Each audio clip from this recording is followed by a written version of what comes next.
네, 기도 드리심으로써 제가 말씀을 전하겠습니다. 함께 기도하겠습니다. 전능하시고 거룩하신 하나님 아버지 감사합니다. 주님, 우리가 주님을 찬양하고 또 경배하며 주님의 말씀을 함께 나눌 수 있는 아버지 이 시간을 허락하여 주심에 너무나 감사합니다. 주님께서 우리에게 정말로 많은 것을 주셨습니다. 은혜도 주시고 주님께서 그 십자가의 공로로 우리를 깨끗하게 하시는 그 보혈을 주셨습니다. 그리고 주님께서 우리를 외롭게 하지 않으시고 성령님을 보내주셨습니다. 주님, 우리가 주님 앞에 아버지 회개함으로 나아갑니다. 주님, 우리의 죄를 용서하여 주시옵시고 주님께서 우리에게 선물로 주신 그 성령님을 우리가 온전히 잘 받아서 아버지 우리가 오늘 주신 이 성령님의 역할에 아버지 이 말씀을 우리가 잘 이해하고 우리 모두가 다 깨달아서 아버지 주님 오심을 성령님과 함께 잘 준비할 수 있도록 도와주시옵소서. 하나님 아버지, 이곳에 우리와 함께 하시고 이곳에 기름을 부어주시고 우리가 모두 다 성령 충만을 받을 수 있게 도와주시옵소서. 아버지, 모든 시간 함께 하시고 홀로 영광 받아주시기를 간절히 원하며 전능하신 예수님의 이름으로 기도합니다. 아멘. 우리가 지금까지 이제 모든 말씀을 통해서 이해하는 것은 우리 교회는 세상과 반드시 구별되어 있어야 한다는 것입니다. 네. 그리고 또 죄를 이겨야 한다는 그 목적이 있습니다. 죄를 우리 교회는 반드시 이겨야 합니다. 예수님의 명령입니다. 그렇다면 그것이 쉽지는 않죠. 어렵습니다. 세상과 구별되고 죄를 이기는 것, 이것은 어렵습니다. 그러나 그 모든 것이 가능할 수 있다는 것입니다. 그것은 교회의 삶에서 성령님의 도우심, 성령님의 동행이 있다면 우리는 그 길을 갈 수 있습니다. 성령님과 동행하지 않는 교회의 삶은, 교회는 그저 사교 클럽에 지나지 않습니다. 다른 종교단체와 다르지 않습니다. 우리가 다른 종교와 다른 것, 첫 번째 뭐가 있죠? 부활이 있습니다. 우리에겐 부활의 약속이 있습니다. 예수님께서 부활하셨습니다. 그리고 그 다음은 성령님께서 우리와 함께 하신다는 것입니다. 그래서 우리가 휴거되는 교회를 얘기할 때 거기에는 반드시 조건이 있죠. 성령님과 동행하는 교회여야 합니다.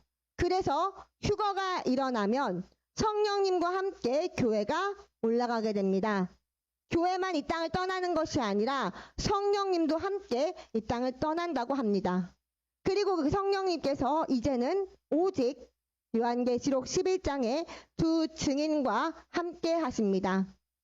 이 땅에서는 안 계십니다. 오직 성령님은 요한계시록 11장의 두 증인께만 임하실 것입니다. 그분은 우리는 알고 있습니다. 모세와 엘리야, 데이비드 오어 박사님이십니다.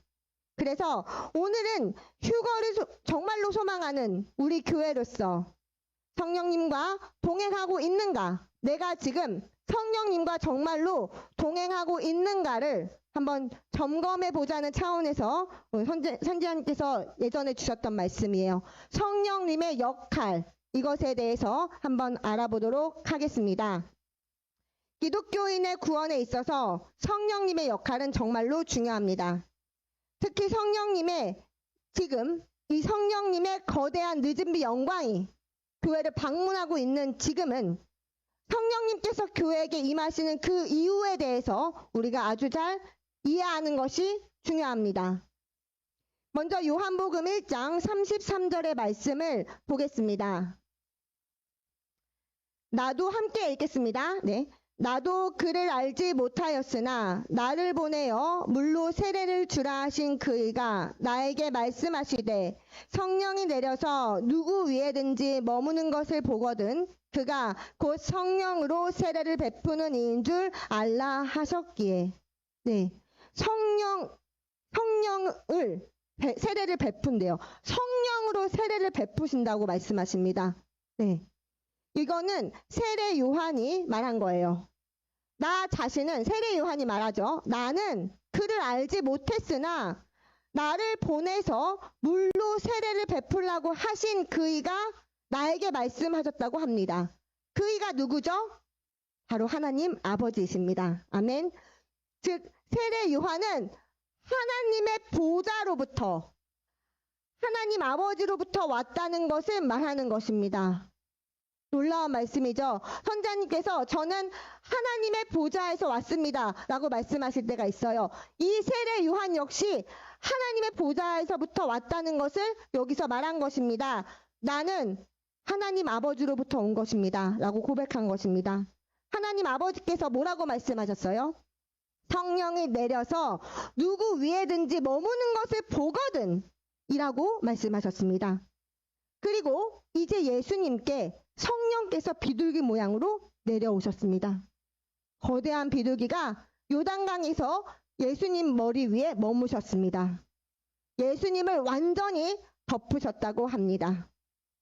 그분은 바로 성령의 불로 세례를 줄 뿐이라고 말씀하셨습니다. 즉 성령님께서 이제 예수님이 누구신지를 드러내신 것입니다. 성령님께서 예수님께 임하셨기 때문에 세례 요한이 이분이구나 하고 알아봤다는 거예요. 즉 성령님께서는 메시아를 드러내십니다. 성령님께서 우리에게 주님을 드러내십니다. 이 구절은 정말로 강력한 말씀입니다.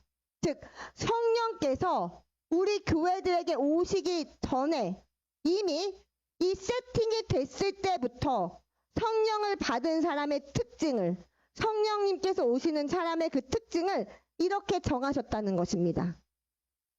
예수님께서 오시기 전에 이 말씀을 하셨다는 것은 이미 정하셨다는 거예요. 성령께서 예수 그리스도 메시아를 모셔온 것이 분명합니다. 그리고 성령님께서 예수님 안에 성육신 하신 것입니다. 다시 말해서 인류를 구원하시기 위해서 하나님께서 인간의 형상으로 오신 것입니다. 그렇게 인류를 구속하시기 위해 오셔서 이제 모든 인간의 구원자가 되셨습니다.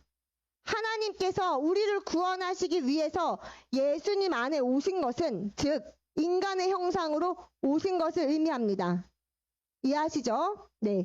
그래서 교회가 태어나게 된 것은 우리가 알고 있습니다. 교회가 태어난 것 자체는 주 예수 그리스도께서 십자가 위에서 아름다운 승리의 역사를 이루심으로 말미암습니다. 예수님께서 승리하셨기 때문에 교회가 탄생하게 된 것이죠. 예수님께서 승리하지 않았을 리는 없지만 승리하셨기 때문에 교회가 탄생한 것입니다. 그리고 주님께서 죄와 사망을 이기시고 승리하셨습니다. 그리고 이제 부활하셔서 하늘로 올라가시기 전에 말씀하셨습니다. 바로 성령님이 오실 때까지 예루살렘을 떠나지 말라고 하셨습니다. 우리가 사도행전 2장에서 볼 수 있듯이 오순절에 성령님께서 내려오셨을 때 비로소 처음으로 교회가 태어나게 되었습니다. 성령님이 내려오시기 전까지는 제자들은 그냥 제자였어요. 그들은 교회가 아니었습니다. 그러나 성령님께서 내려오신 이후에 이제 교회가 탄생한 것입니다. 즉 교회는 성령님에 의해서 태어났습니다. 그 말은 다시 교회는 하늘에 속한 것이고 천국에서부터 세워진 거라는 것입니다. 메시아께서 교회를 구속하기 위해서 하늘로부터 오셔서 사명을 완성하신 이후에 이제 때가 되었을 때 교회가 태어나게 된 것입니다. 그리고 성령님께서 교회에 오신 후 이제 취임식을 거행하게 됩니다. 바로 사도행전 2장에서 오순절 때 그들이 한 장소에 모여 있었습니다. 그리고 갑자기 급하고 강한 바람 소리 같은 것이 들려왔습니다. 바로 하늘에서부터 왔습니다. 그리고 그 사람들이 모여있던 그 장소에 가득 채웠습니다. 사도행전 2장 3절, 4절을 함께 보겠습니다. 마치 불의 혈처럼 갈라지는 것들이 그들에게 보여 각 사람 위에 하나씩 임하여 있더니 그들이 다 성령의 충만함을 받고 성령이 말하게 하심을 따라 다른 언어들로 말하기를 시작하니라. 바로 이것은 성령님께서 그들로 하여금 가능토록 하신 것입니다. 원래 그들이 할 수 있었던 게 아니라 성령님께서 그들을 다른 언어로 말할 수 있게 하신 것입니다. 다른 것이 영향을 끼친 것이 아니라 오직 성령께서 하심으로 가능했던 일입니다. 그리고 5절, 6절을 또 보겠습니다. 그때에 경건한 유대인들이 각국부터 와서 예루살렘에 머물러 있더니 이 소리가 나매 큰 무리가 모여 각각 자기의 방언으로 제자들이 말하는 것을 듣고 소동하여 만국으로부터 예루살렘에 왔던 유대인들이에요. 이 사람들 모두가 이 소리를 듣고 두려워했습니다. 왜냐하면 각자 흩어져 있던 자기 나라의 그 지역의 언어를 들었기 때문입니다. 그래서 그들이 너무나 놀란 가운데 묻습니다. 7절부터 12절까지 쭉 보겠습니다. 다 놀라 시기한 게 여겨 이르되 보라 이 말하는 사람들이 다 갈릴리 사람이 아니냐 우리가 우리 각 사람이 난 곳 방언으로 듣게 되는 것이 어찌 됨이냐 우리는 바데인과 메데인과 엘람인과 또 메소보다미아 유대와 갑바도기아 본도와 아시아 부르기아와 밤빌리아 애국과 및 구레네에 가까운 리비아 여러 지방에서 사는 사람들과 로마로부터 온 나그네 곧 유대인과 유대교에 들어온 사람들과 그레데인과 아라비아인들이라 우리가 다 우리의 각 언어로 하나님의 큰 일을 말함을 듣는도다 하고 다 놀라며 당황하여 서로 이르되 이 어찌된 일이냐 하며 여기 모였던 사람들이 이제 당황해서 서로 묻는 거예요. 이 일이 뜻하는 바가 무엇이냐? 그러나 또 어떤 사람들은 또 그들을 조롱하죠. 술을 마셔서 그렇다. 그러나 베드로가 이제 일어서서 말합니다. 14절입니다. 베드로가 11사도와 함께 14절이 없나요? 제가 혼자 읽겠습니다. 베드로가 11사도와 함께 목소리를 높여 군중에게 설교합니다. 이걸 제가 올리질 않았네요. 14절에서 이제 베드로와 이제 11사도가 함께 목소리를 높여서 군중에게 설교하는 장면이 14절입니다. 그리고 그것은 베드로가 첫 번째 한 취임 설교였습니다. 그리고 15절부터 19절까지 이제 그때 말한 설교 말씀을 보겠습니다. 때가 제3시니 너희 생각과 같이 이 사람들이 취한 것이 아니라 이는 곧 선지자 요엘을 통하여 말씀하신 것이니 일렀으되 하나님이 말씀하시기를 말세에 내가 내 영을 모든 육체에 부어주리니 너희의 자녀들은 예언할 것이요 너희의 젊은이들은 환상을 보고 너희의 늙은이들은 꿈을 꾸리라. 그때에 내가 내 영을 내 남종과 여종들에게 부어주리니 그들이 예언할 것이요 또 내가 위로 하늘에서는 기사를 아래로 땅에서는 징조를 베풀리니 곧 피와 불과 연기로다. 아멘. 우리 이 장면 지금 보고 있지 않나요? 보고 있습니다. 하늘에서 기사를 보고 있습니다. 하늘에서 빛이 내려와서 선지자님과 함께 이동하는 것도 보고 있습니다. 또한 지진과 전쟁과 모든 징조, 코로나 바이러스를 통해서 우리는 확실한 것을 보고 있습니다. 그래서 먼저 성령님의 역할, 오늘 말씀드리는 게 주제가 성령님의 역할이에요. 그래서 여기서는 이제 첫 번째 역할에 대해서 말씀을 드립니다. 그것은 아까 말씀드렸어요. 성령님의 첫 번째 역할, 메시아를 모셔오신 것입니다. 성령님께서 메시아 안에 형육신 하셨고 인간의 형상으로 오셨습니다. 즉 하나님께서 인간이 되신 것입니다. 인류와 교회를 구속하러 오신 것입니다. 그리고 이제 우리가 분명히 알 수 있습니다. 그리스도의 부활의 승리를 이루신 성령님께서 이제 우리 교회가 태어나게 하셨다는 것입니다. 그래서 성령님의 역할 두 번째는 바로 교회를 세우신 것입니다. 교회를 세우셨습니다. 이제 교회가 탄생할 때가 되었을 때 성령으로 교회가 태어났고, 그쵸? 그리고 이제 취임식을 치르셨습니다. 교회는 천국에서부터 계획되었고, 교회의 구원자도 천국으로부터 오셨고, 그리스도 예수님께서 임무를 완성하신 이후에 다시 천국으로 가셨습니다. 와, 우리가 천국이랑 엄청 연결이 되어 있습니다. 첫 번째, 교회 자체가 천국에서 계획되었고, 그리고 교회의 구원자도 천국에서부터 오셨고, 그리고 예수님께서 모든 사역을 감당하시고 사명을 끝내시고 다시 천국으로 올라가셨습니다. 예수님께서 매우 성공적으로 단번에 죽음을 패배시키셨고 지옥의 문을 잠그셨습니다.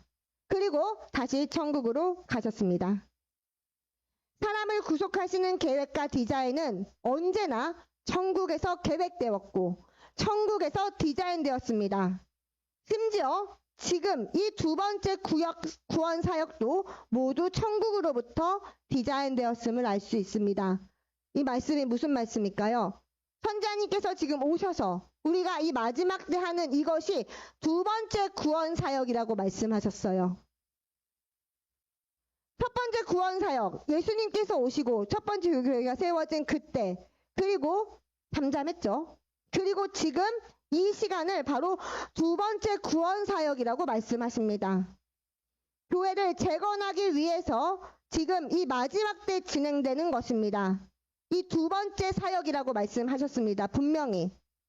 이 사역은 예수 그리스도께서 갈보리 십자가에서 핏값으로 사신 영광스러운 교회의 영생을 교회가 절대로 놓치지 않기 위한 사역입니다. 이미 예수님께서 사신 그 교회가 결국 진짜로 그 영광스러운 교회가 영생을 받게 하기 위해서 그것을 놓치지 않게 하기 위한 사역이라고 말씀하십니다. 성령님의 두 번째 역할인 교회가 태어날 때가 되었을 때 성령님께서는 반드시 오셨어야만 했습니다. 자, 사도행전 1장을 보시면 주님께서, 왜냐하면 사도행전 1장을 보시면 주님께서 제자들에게 예루살렘을 떠나지 말라고 말씀하셨습니다. 왠지 보겠습니다. 자, 1장 4절입니다. 사도와 함께 모이사 그들에게 분부하여 이르시되 예루살렘을 떠나지 말고 내게서 들은 바 아버지께서 약속하신 것을 기다리라. 아멘. 그리고 또 8절을 보겠습니다. 오직 성령이 너희에게 임하시면 너희가 권능을 받고 예루살렘과 온 유대와 사마리아와 땅끝까지 이르러 내 증인이 되리라 하시니라. 아멘. 성령이 너희에게 임하면 나의 증인이 되리라고 말씀하십니다. 보혜사 성령님의 권능이 위로부터 이제 너희들에게 임하시기 전에는 그래서 떠나지 말라고 하신 것입니다. 성령을 받아야 나의 증인이 되기 때문에 그것을 받기 전에는 떠나지 말라고 말씀하셨습니다. 그리고 이제 앞에 3절에서는 또 이렇게 말씀하십니다. 그가 고난 받으신 후에 또한 그들에게 확실한 많은 증거로 친히 살아계심을 나타내사 40일 동안 그들에게 보이시며 하나님 나라의 일을 말씀하시니라. 아멘. 예수님께서 우리를 위해서 이제 대가를 치르시고 부활하시고 모든 것을 완성하신 이후에 주님께서 40일 동안 제자들에게 무엇을 말씀해 주셨어요? 영광스러운 하나님의 왕국에 대해서 말씀해 주셨습니다. 그것은 정말로 강력했을 것입니다. 우리가 또 듣고 있죠. 그래서 이제 4절과 5절에 이 일이 있은 다음에 4절과 5절에서 이렇게 말씀하신 것입니다. 함께 다시 보겠습니다. 사도와 함께 모이사 그들에게 분부하여 이르시되 예루살렘을 떠나지 말고 내게서 들은 바 아버지께서 약속하신 것을 기다리라. 요한은 물로 세례를 베풀었으나 너희는 몇 날이 못되어 성령으로 세례를 받으리라 하셨느니라. 아멘. 하나님의 나라에 대해서 말씀하신 이후에 이제 뭐라고 말씀하세요? 아버지께서 약속하신 것을 기다리라. 내게 성령으로 세례를 받을 것이라고 말씀하셨습니다. 그래서 이 말씀을 통해서 우리가 확실하게 알 수 있습니다. 이제 성령님께서 도착하시기 이전에는 교회는 나가서 임무를 수행할 수 없다는 것입니다. 확실히 이해하실 수 있죠? 성령을 받기 전에는 절대로 예수님의 일을 할 수가 없다는 거예요. 교회의 목적을 위한 임무는 오직 성령님께서 우리에게 오신 이후에야 할 수 있다는 것입니다. 우리는 사도행전 2장에서도 분명히 보았습니다. 베드로가 일어나서 이제 전도할 수 있게 되었고 그때 한 번에 3,000명 이상이 돌아왔습니다. 그것은 성령님이 교회에게 임하신 그 이후에 첫 번째 수확입니다. 첫 번째로 거둔 영혼입니다. 주님께로 그 영혼들을 데려온 것입니다. 따라서 성령님의 두 번째 역할, 그것은 천국에서 디자인하셨습니다. 그리고 교회도 천국에서 디자인하셨습니다. 그래서 성령님께서 오셔서 교회를 태어나게 하셨습니다. 즉 교회는 천국에서 태어났다는 것을 의미합니다. 우리가 교회라면 우리는 천국에서 태어난 자라는 것을 이제 인식할 수 있어야 합니다. 하나님께서 인간의 구원에 대한 계획에서 교회를 넣으셨습니다. 인간의 구원에 그 하나님의 청사진에 우리 교회를 넣으셨다고 말씀하십니다. 하나님께서 천국에서부터 세우신 계획입니다. 그래서 천국에서 교회를 내려주신 것입니다. 그리고 그것이 바로 우리 여기 모여있는 우리의 사역입니다. 이 사역에는 천국으로부터 오는 엄격한 지시가 있다는 것을 우리는 알 수 있습니다. 그래서 우리가 또 선지자님을 찍을 때 어떠한 모습이 잡히는지, 영광스럽게 변모된 모습, 또한 빛이 이렇게 따라다니는 것, 이러한 것을 볼 때 우리가 하늘에서부터 온 것이라는 것을 알아볼 수 있는 것입니다. 교회는 천국과 연결되어 있기 때문에 천국과 연결된 사람을 볼 때 이 사람이 천국에서부터 온 사람이구나 하고 알아볼 수 있는 것입니다. 즉, 그리고 천국에서 이제 시작되었다는 것, 탄생했다는 것은 다른 말로 천국에서 우리를 컨트롤 하신다라는 것도 알 수 있어야 합니다. 인류의 역사, 인류의 구원 사역에서 우리를 운행하시는 분은 하나님이십니다. 그리고 그 이유는 모든 인류가 메시아의 왕국을 놓치지 않도록 하기 위한 것입니다. 그래서 두 번째 역할, 교회는 성령님의 역할은, 두 번째 성령님의 역할은 교회를 태어나게 하신 것입니다. 네. 그리고 이제 세 번째 성령님의 역할, 세 번째는요, 교회의 위로자이십니다. 요한복음 14장 18절에서 예수님께서 말씀하셨어요. 함께 보겠습니다. 내가 너희를 고아와 같이 버려두지 아니하고 너희에게로 오리라. 성령님께서 우리의 위로자가 되어주신 것입니다. 그리고 또 19절부터 21절을 보시면 그 위로자께서 우리에게 평안을 주신다고도 말씀하십니다. 19절부터 21절입니다. 조금 있으면 세상은 다시 나를 보지 못할 것이로되 너희는 나를 보리니 이는 내가 살아있고 너희도 살아있겠습니다. 그 날에는 내가 아버지 안에 너희가 내 안에 내가 너희 안에 있는 것을 너희가 알리라. 나의 계명을 지키는 자라야 나를 사랑하는 자니 나를 사랑하는 자는 내 아버지께 사랑을 받을 것이요 나도 그를 사랑하여 그에게 나를 나타내리라. 아멘. 하나가 되는 거예요. 우리를 사랑해 주신다고 말씀하십니다. 우리 안에 거하실 것이라고 분명히 약속해 주십니다. 주님께서 가장 먼저 우리 교회를 고아와 같이 버려두지 않겠다고 말씀하셨습니다. 교회를 홀로 버려두지 않겠다고 하셨습니다. 하나님께서 성령님을 우리의 위로자로 보내주셨기 때문입니다. 그리고 이제 우리의 마음속에, 교회의 마음속에 평안을 주십니다. 이것이 바로 네 번째 역할, 성령님의 네 번째 역할, 우리에게 평안을 주시는 것입니다. 요한복음 14장 27절을 보겠습니다. 평안을 너희에게 끼치노니 곧 나의 평안을 너희에게 주노라. 내가 너희에게 주는 것은 세상이 주는 것과 같지 아니하리라. 너희는 마음에 근심하지도 말고 두려워하지도 말라. 아멘. 엄청난 말씀이에요. 근심하지도 말고 두려워하지도 말라고 말씀하십니다. 이 세상의 것은 우리를 두렵게 할 수 없다는 거예요. 근심하게 할 수 없다고 분명히 주님께서 약속해 주셨습니다. 주님께서 우리에게 위로자로 보내주신 그 성령님께서는 우리에게 평안을 주십니다. 평안을 너희에게 주노라 이렇게 말씀하셨습니다. 그래서 세 번째 역할, 성령님의 역할, 세 번째는 교회의 위로자, 네 번째는 교회에게 평안을 가져다 주시는 분입니다.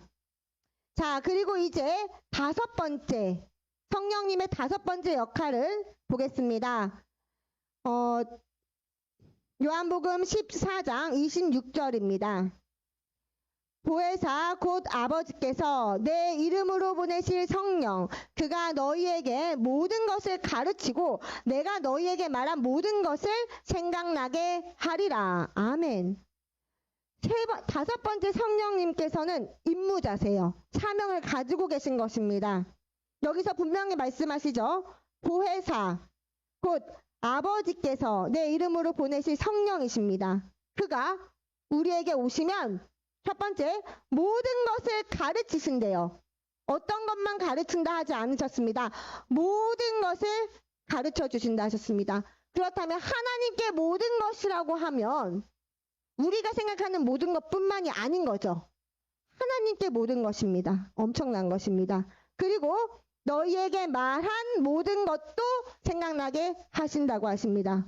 모든 것을 가르치시고 모든 것을 생각나게 할 것이라고 말씀하십니다. 그래서 이 다섯 번째는 성령님께서 사명을 가지고 내려오시는 건데 그 사명 중에서 이제 작은 첫 번째입니다. 5번에 연결된 첫 번째입니다. 성령님의 사명의 첫 번째는 가르치시는 역할입니다. 그쵸? 그리고 두 번째는 교회에게 하나님을 드러내시는 것이 있다고 합니다. 사명의 두 번째는 하나님을 우리 교회에게 드러내시는 거예요. 요한복음 1장 33절 아까 보았는데요. 세례 요한에게 예수님을 드러내신 것, 그리스도를 드러내신 것 같이 이제 교회에게 예수님을 드러내신 거예요. 세례 요한에게 드러내셨을 때 다른 사람에게 드러내신 건 아니죠. 그런데 이제 교회에게도 예수 그리스도를 드러내시는 것이 성령님의 역할이라고 합니다. 그리고 지금 우리가 살고 있는 이때에도 예수님이 어떤 분이신지 우리에게 매우 분명하게 드러내주고 계십니다. 그리스도 예수님께서는 거룩하시다는 것을 우리에게 드러내고 계십니다. 다시 말해서 이제 주님께서 올라가셨을 때 내려오신 그 성령께서 더욱더 많은 것을 우리 교회들에게 드러내신다는 것입니다. 왜냐하면 전 세계에서 예수님을 따르는 그들이 옳은 방식을 가지고 주님께 순종하고 또 옳은 태도로 따르게 하시기 위한 것입니다. 자, 이 말은 선지자님과 연결된 거예요. 전 세계로 선자님을 보내고 계세요. 그쵸? 우리는 한국에서 사역을 합니다. 그러나 선지자님은 지금 온 열방에 보내서 사역을 하세요. 즉 성령님께서 이제 온 세상의 교회들이 바른 길로, 올바른 길로 가면서 주님께 순종하시기 위해서 이 두 번째 사역을 하신다는 것입니다. 그리고 성령님께서 우리에게 이제 성령님께서 일하실 때 어떻게 일하시나요? 우리의 마음 속에서 일하십니다. 뭐 어떤 형상을 보여주시고 이런 게 아니라 우리 마음 속에서 일하십니다. 우리가 주님을 믿고 또 신뢰할 수 있도록 도와주십니다. 그리고 그것이 바로 교회에게 하나님을 드러내시는 방법이라고 말씀하셨습니다. 천국의 하나님 아버지, 이것 우리가 믿을 수 있는 거, 삼위일체를 믿을 수 있는 거, 그분만이 유일한 하나님이시라는 것을 믿을 수 있는 건 역시 성령님의 역할이라는 거예요. 성령을 받지 못한 사람들 못 믿어요. 믿지를 못합니다. 그래서 하나님 아버지, 독생자 아들이신 예수님, 성령 하나님, 이것을 우리가 믿죠. 그쵸? 이것을 믿을 수 있도록 하시는 분이 바로 성령님이라고 말씀하십니다. 아멘. 네. 그래서 이제 성령님께서 비둘기로 내려오셨다는 거 우리가 보았습니다. 그리고 우리가 제가 영상을 준비를 못했는데 우리는 알고 있습니다. 그 예수님께 내려오신 그 성령의 비둘기 누구에게 또 내려왔을까요?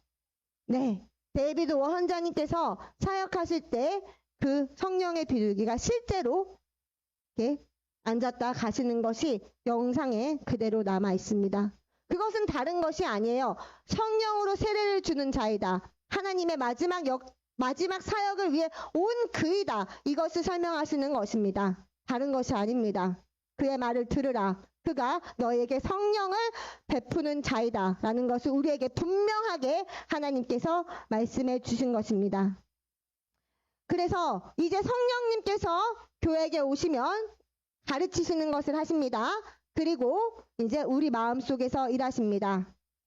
그리고 그것은 바로 그리스도의 신부를 준비시키시는 일이라고 말씀하셨습니다. 그 다음에 이제 믿음을 주시고 그 다음은 주님을 신뢰하도록 하십니다. 우리의 신뢰를 더 키우면서 우리의 신앙심이 더 높아지는 것입니다. 이렇게 성령님께서 우리의 믿음에 영향을 끼치게 됩니다. 우리가 주님을 신뢰하는 데 영향을 주고 주님을 더 믿을 수 있는 데 영향을 주고 그래서 결국은 이제 주님께 온전히 순종할 수 있도록 도와주시는 것입니다. 우리가 주님께 순종하는 것 그냥 할 수 없다는 거예요. 성령님께서 우리에게 믿음과 주님에 대한 신뢰와 그 모든 것을 계속해서 채워주시면 우리가 결국은 온전히 주님께 순종할 수 있게 되는 것입니다. 그리고 주님께서 우리에게 또 무엇을 말씀하셨나요? 서로 사랑하라. 이 계명을 주셨습니다. 이 계명에도 순종할 수 있게 하십니다. 서로 사랑하라. 원수까지 사랑하라. 모든 것을 사랑하고 용서하라. 이것을 우리가 성령님을 통해서 순종할 수 있게 됩니다. 그리고 또 있습니다. 거룩함이 없이는 아무도 주를 보지 못하리라. 이 말씀도 하셨습니다. 이 말씀도 우리가 순종하게 되는 것입니다. 거룩하게 되는 것입니다. 그래서 이제 성령님께서 우리의 믿음에 영향을 끼치고 신뢰할 수 있도록 하시고 또 우리의 믿음을 키우시고 그리고 성령님께 순종할 수 있게 하는 이 모든 역할이 이제 두 번째 가르치시는 것으로 함께 포함하겠습니다. 그리고 이제 계속해서 세 번째 성령님께서 가르치시는 그 사역에서 세 번째 방식은 이거는 했는데요. 순종에 영향력을 끼치는 거 이것이 바로 세 번째라고 말씀하셨어요. 주님께 순종하는 거. 그러니까 두 번째는 믿음, 신뢰하는 거. 우리 마음에서 역사하시는 그것이고요. 그리고 이제 세 번째는 순종하게 하시는 것입니다. 두 번째가 없으면 세 번째를 할 수가 없죠. 믿고 신뢰하는 게 없으면 순종할 수가 없습니다. 안 그래요? 우리가 저 사람은 믿지 못하는데 어떻게 저 말씀에 다 순종할 수 있겠어요? 그렇죠? 예수님의 모든 말씀을 신뢰할 수 있게 되었기 때문에 이제 모든 말씀에 순종할 수 있게 되는 것입니다. 그리고 우리가 받은 이 은혜의 믿음을 다스리는 규칙이 있다고 말씀하십니다. 규칙이에요. 그것은 우리가 받은 이 은혜를 깨닫는다면 거기에는 반드시 순종이 함께 따라온다고 말씀하십니다. 그래서 우리가 이 받은 은혜를 이해한다면, 신뢰한다면 순종으로 연결이 돼요. 자, 그 다음에 연결된 그 순종을 통해서 우리가 어떻게 되냐면 의롭게 되고 거룩하게 된다고 말씀하십니다. 순종하게 되어서 의롭고 거룩하게 되고 그 결과는 이제 우리가 죄에서 떠나게 되는 것입니다. 죄에서 떠나게 되는 이 경지까지 오는데 이 앞에 많은 성령님의 도우심이 필요하다는 것을 또 말씀하십니다. 우리가 성령님과 동행해야 하는 거, 이거는 너무나 필수적이라는 거예요. 아주 기본적이라는 것입니다. 성령님과 동행하는 삶이 근본부터 있어야 하는 것입니다. 그리고 이제 성령님의 사명에서 네 번째, 작은 네 번째입니다. 그것은 이제 앞에 말했지만 우리의 마음을 거룩함으로 이끄십니다. 왜냐하면 성령님께서 우리 그리스도 메시아께서는 거룩하시다는 것을 우리에게 드러내시기 때문입니다. 메시아께서는 거룩하십니다. 이것을 우리에게 드러내시기 때문입니다. 그리고 메시아 예수님을 보내신 하나님도 매우 거룩하십니다. 그것을 또 우리가 알게 하십니다. 그리고 예수님께서 거룩하다 말했고 하나님도 거룩하시고 또 성령님도 거룩하십니다. 이 삼위일체, 하나님의 삼위일체는 거룩하신 삼위일체예요. 또 우리 삼위일체 다른 거 있죠? 악의 삼위일체가 있습니다. 그들은 이제 환란 때 적그리스도, 사탄, 거짓 선지자 이 삼위일체가 있어요. 그러나 우리가 섬기는 하나님 거룩하신 삼위일체입니다. 그래서 이분은 우리에게 영향을 미치는데 교회에게 어떤 영향을 미칩니까? 우리가 거룩함을 따르도록 우리 안에 거룩함을 이루도록 영향을 주십니다. 그래서 이제 앞에부터 다시 정리를 해보면 한 번만 더 정리를 해보면 성령님께서는 교회들에게 믿음을 주시고 그리고 또 신뢰할 수 있게 그런 영향력을 끼치신 다음에 그것으로 인하여 우리가 순종할 수 있게 되는 것입니다. 그리고 이제 순종함으로 인해서 우리가 의롭고 거룩하게 된다고 말씀드렸어요. 거룩하게 된다는 것까지 보았어요. 거룩. 자, 그 다음에 이제 최종 목적입니다. 가르치시는 것의 최종 목적은 바로 교회의 의로움에 영향을 미친다고 말씀하십니다. 거룩함이 가장 높은 기준이지만 또 의로움이 최종 목적이라고 말씀하셨어요.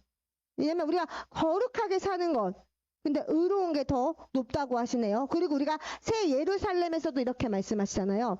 거룩한 자의 본향 아니에요. 의로운 자들의 본향이라고 말씀하셨어요. 의의 나라라고 말씀하셨습니다. 그래서 이제 요한복음 16장 8 그렇다고 거룩함이 의로움보다 낫다 이런 얘기가 아니에요. 네. 그건 당연히 아니죠. 네. 요한복음 16장 8절을 보시면 여기서 이제 또 다른 성령님의 역할을 볼 수 있습니다. 이제 성령님께서 가르치시는 거 끝났어요. 그 다음에 이제 또 다른 성령님의 역할입니다. 함께 보겠습니다. 그가 와서 죄에 대하여, 의에 대하여, 심판에 대하여 세상을 책망하시리라. 아멘. 성령님께서 오셔서 세상에 대해서 틀린 부분들을 책망하신다고 말씀하세요. 죄에 대하여, 의에 대하여, 심판에 대하여 책망하시는 성령님의 역할이십니다. 계속해서 9절부터 11절입니다. 죄에 대하여라 함은 그들이 나를 믿지 아니함이요. 의에 대하여라 함은 내가 아버지께로 가니 너희가 다시 나를 보지 못함이요. 심판에 대하여라 함은 이 세상 임금이 심판을 받았음이라. 아멘. 자, 이제 여러분 여기서 큰 여섯 번째 성령님의 역할을 보실 수 있습니다. 성령님께서는 오셔서 이제 상담사로 오셨죠. 우리가 상담사. 네. 우리를 잠시만요.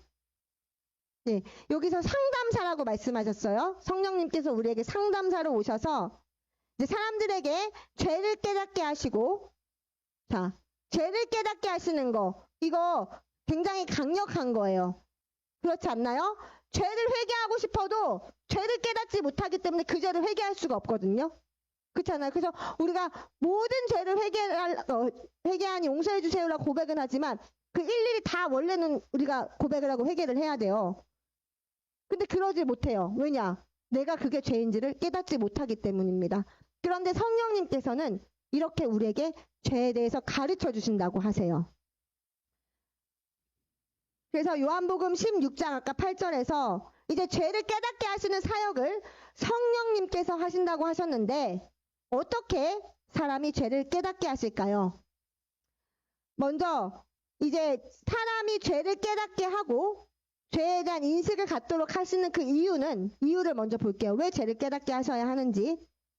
깨닫게 하시면 어떤 것을 알게 하시냐면 죄의 중대성을 알게 하시는 것입니다.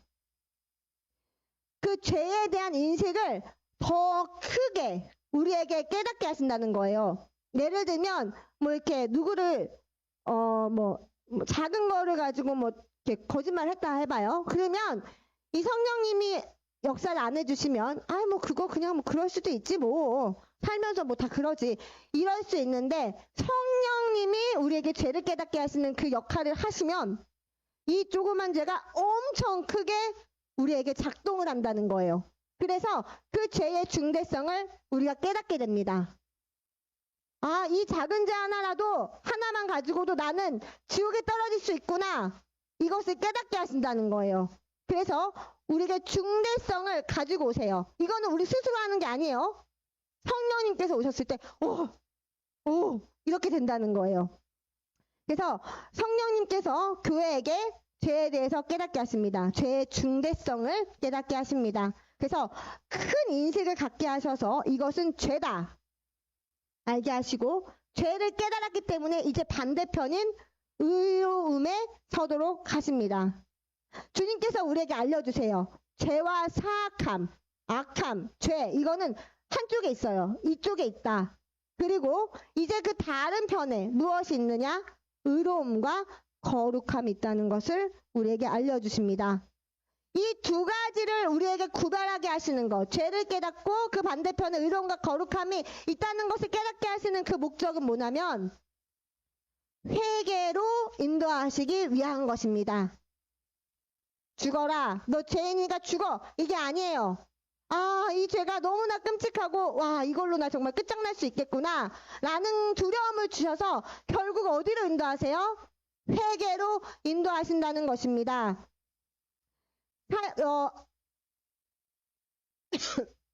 그래서 이제 교회가 또 더 많은 사람들이 회개로 올 수 있도록 인도하시는 것입니다. 궁극적인 목적입니다. 그래서 더 깊이 이제 성령님의 역할에 대해서 더 보겠습니다. 성령님께서는 사람에게 죄에 대한 인식을 갖게 하십니다. 그리고 계속 이 죄의 문제를 다루기 전에 잠깐 로마서 8장 26절을 보겠습니다. 이와 같이 성령도 우리의 연약함을 도우시나니 우리는 마땅히 기도할 바를 알지 못하나 오직 성령이 말할 수 없는 탄식으로 우리를 위하여 친히 간구하시느니라. 아멘. 네, 성령의 그 죄에 대한 우리 두려움, 죄에 대해서 중대성을 깨닫게 하시는 말씀 이전에 이 말씀을 하셨어요. 성령님께서 우리의 연약함을 도우시는 분이세요. 우리의 연약함을 너무나 잘 아시는 분이십니다. 그래서 탄식하시면서 우리를 간구하신다고, 우리를 위해서 하나님 아버지께 간구하신다고 말씀하십니다. 계속 27절을 보겠습니다. 마음을 살피시는 이가 성령의 생각을 아시나니 이는 성령이 하나님의 뜻대로 성도를 위하여 간구하심이니라. 아멘. 하나님께서 우리의 마음을 살피시죠. 우리의 중심, 우리의 생각, 우리의 행동의 동기까지 보시는 하나님이십니다. 그 하나님께서 성령님의 생각도 아신대요. 그리고 그 성령이 누구의 뜻이요? 하나님의 뜻대로, 하나님의 뜻에 따라서 성도들을 간구하신다는 것입니다. 결국 하나님께서 정말로 우리 성도들을 사랑하신다는 거예요. 아멘. 죄에 대해서 말씀드리기 전에 이거를 말씀드리는 거는, 하나님은 죄를 미워하시고 그 죄 때문에 우리가 지옥 가는 것을 원하지 않으시기 때문에 그래서 회개로 인도하신다는 것입니다. 하나님께서는 정말로 우리를, 자격이 없는 우리를 사랑해 주십니다. 그래서 이제 성령님의 역할, 죄의 중대성을 깨닫게 하시는 거, 그거는 우리에게 죄의 민감성을 주신다는 거예요. 죄에 대해서 민감하게 하셔서 깨닫게 하시는 역할을 말하는 것입니다. 성령님께서는 교회에게 죄에 대해서 민감하게 만드십니다. 그래서 이제 더 이상 죄를 짓지 않게 도와주십니다. 그리고 회개하게 하십니다. 죄에 대해서 민감하게 되기 때문에 어떤 걸 하기 전에 이건 죄지 하고 피할 수 있게 하신다는 거예요. 이렇게 함으로 죄를 짓지 않도록 도우신다는 것이고, 또 그 죄에 민감하기 때문에 죄를 지었을 때 빨리 속히 회개할 수 있도록 도와주신다는 것입니다. 얼마나 엄청난 분이에요. 우리에게 죄도 안 짓게 해주시고 죄를 지어도 회개할 수 있게 해주시는 이 모든 것을 가르쳐 주시는 분이 바로 은혜의 성령님이십니다.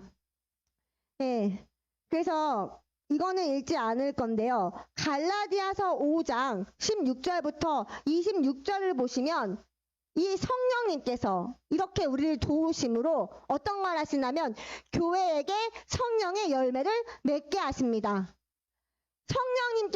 성령께서 우리를 성령의 열매를 맺게 하시는 거예요. 즉, 성령께서 열매를 가져오십니다.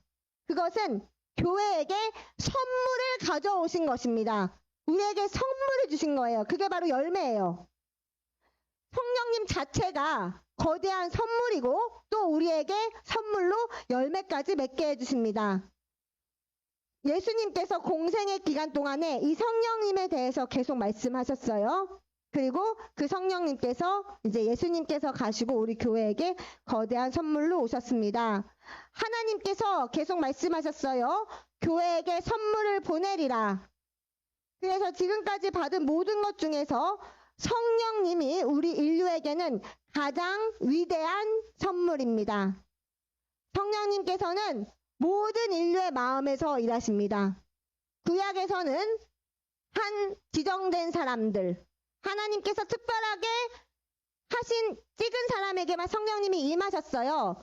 그러나 이제 교회를 세우신 이후로는 누구에게나 성령님이 임하실 수 있게 되었습니다.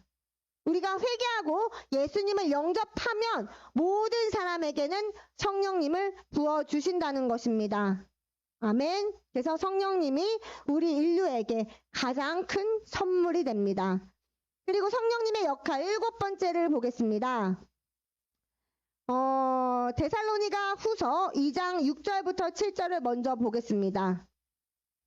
너희는 지금 그로 하여금 그의 때에 나타나게 하려 하여 막는 것이 있는 것을 아나니 불법의 비밀이 이미 활동하였으나 지금은 그것을 막는 자가 있어 그 중에서 옮겨질 때까지 하리라. 아멘. 네. 여기서 그것을 막는 자, 이분이 바로 성령님이십니다. 성령님께는 이 사역이 있다는 거예요. 바로 어둠의 세력이 지배하는 것을 막는 역할입니다. 악이 우리를 지배하지 못하도록 뭐가 막아요? 성령님께서 막으십니다. 그래서 성령님은 우리를 돕는 자이시고 또 믿는 자들의 영생을 위해서 보호하시는 분이신 거예요. 막는다는 것은 즉 우리를 보호하신다라는 의미도 됩니다. 그리고 또 다른 기능은 성령님께서는 진리를 드러내셔요. 진리. 왜 진리를 드러내실까요? 이것을 알게 하시는 거예요. 이것이 진리라는 것을 우리가 깨닫게 하시는 것입니다. 그리고 권면자, 보호자, 돕는 분이십니다. 막는다는 것은 돕고 보호하는 역할이 있다는 것입니다. 그리고 또 성령님께서는 우리의 선생님이시고 우리의 코치이십니다. 이 모든 것이 성령님께서 하시는 역할입니다. 자, 지금까지 이 말씀드린 거 이해하실 수 있죠? 네, 다 이해하실 줄 믿습니다. 이렇게 성령님의 역할에 대해서 말씀을 드렸습니다. 지금 성령님께서 교회에서 이 역할을 감당하고 계십니다. 다시 말씀드리지만 이 교회라는 것 천국에서 디자인되었다고 말씀드렸어요. 그리고 이 교회를 디자인하신 목적은 하나님의 계획, 하나님의 어젠더를 위해서 이 교회를 가져오신 거예요. 천국에서 교회를 보내신 것이라고 말씀하셨습니다. 예수님을 보내신 것처럼 교회도 하늘에서 보내심을 받았다는 것입니다. 그리고 이제 그 교회들을 하나님의 거룩한 뜻에 두셨습니다. 그리고 그 모든 역할을 할 수 있게 돕는 분, 우리가 하나님의 계획, 하나님의 천국의 계획을 우리가 실행할 수 있도록 돕는 분은 결국 성령님이시라는 것입니다. 그래서 우리가 성령님이 없으면, 처음에 말했어요. 성령님을 받지 않으면, 성령님이 너에게 오시기 전에 뭐라고 하셨어요? 내 일을 하지 말라. 할 수 없다. 예수님께서 우리에게 맡기신 그것을 할 수 없다고 말씀하신 것입니다. 주 예수님께서 우리에게 주신 명령 있죠? 성령을 받으면 무엇을 해야 합니까? 우리가 지상 명령, 즉 대위임령이 있습니다. 우리에게는 만국에 예수님을 믿도록 이제 예수님의 말씀을 전하고 또 하나님 아버지와 아들과 성령의 이름으로 세례를 베풀라고 말씀하셨습니다. 그래서 교회는 천국에서 구성되었고 천국에 속한 것입니다. 즉 교회는 이 땅과는 아무런 관련이 없다는 것입니다. 이것을 지금의 교회들이 다 깨달을 수 있어야 합니다. 교회는 이 땅과 관련이 없다는 거예요. 이 땅에서 사람들을 돕고 하나님께 인도하고 세례를 베푸는 사역을 하는 것이 이 땅과 관련된 사역을 하는 것은 교회가 아니라고 분명히 말씀하십니다. 그래서 그렇다고 뭐 돕는 거, 불쌍한 분들을 뭐 먹을 걸 드리고 이걸 하지 말라는 게 아니에요. 그것이 다 하나님의 계획을 위해서, 대위임령을 위해서 그렇게 우리가 하는 것입니다. 교회는 끊임없이, 따라서 교회는 끊임없이 오직 천국에만 집중해야 합니다. 이 땅의 삶에 집중할 수 없습니다. 그리고 주님께서는 이 땅의 교회들이 어떻게 지내야 되는지를 항상 리드하십니다. 그리고 주님께서는 교회가 수치를 당하지 않게 하십니다. 주님께서는, 성령께서는 교회를 도우십니다. 그리고 교회가 활성화되게 합니다. 그것은 또 다르게 말하면 아브라함에게 주셨던 그 언약을 성취하는 것이라고 말씀하십니다. 창세기 12장 1절부터 3절에서 하나님께서 아브라함을 축복하시고 그리고 거대한 나라가 될 것이라고 말씀하셨습니다. 너의 후손들이 바닷가의 모래처럼 많을 것이라고 말씀하셨습니다. 그리고 이제 성령님을